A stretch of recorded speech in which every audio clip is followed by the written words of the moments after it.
চলো। আর কত তাড়াতাড়ি যাবো, পড়ে যাবো তো। এর জন্যই বলি ওই কুত্তার মুখ কম খাও, দেখো না খেয়ে পড়ে যাওয়ার ভয় পাচ্ছো।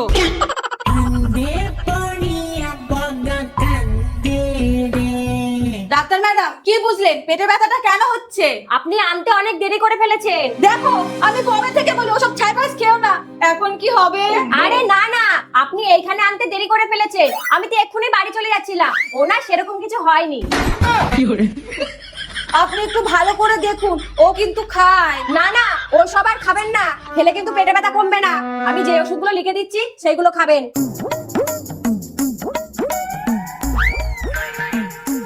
শুনলা তো ডাক্তার বাবু কি বললো? এবার কিন্তু ওসব ছাইপাস খাওয়া ছাড়তে হবে। ঠিক আছে বাবা, ছেড়ে দিলাম। কিরে বাবু, আজকাল দেখছি ওই ছাইপাস আর খাস না, এরকমই থাকবি বুঝলি? মা এমনি এমনি ভালো হয়নি, আপনার মানার ছেলেকে আমি ভালো করেছি, না হলে আগে যা মদ খেত। আসতে পারি? আসুন আসুন, বসুন বসুন। তা ভালো আছেন তো? হ্যাঁ হ্যাঁ ভালো আছি। তা বেটা তুমি ভালো আছো তো? হ্যাঁ ভালোই আছি। ভালো থাকতো না যদি না আমি থাকতাম, প্রত্যেকদিন মদ খেত, আমি ছাড়িয়েছি তাই ভালো আছে। আরে কার সাথে দেখা? তা ভালো আছো তো?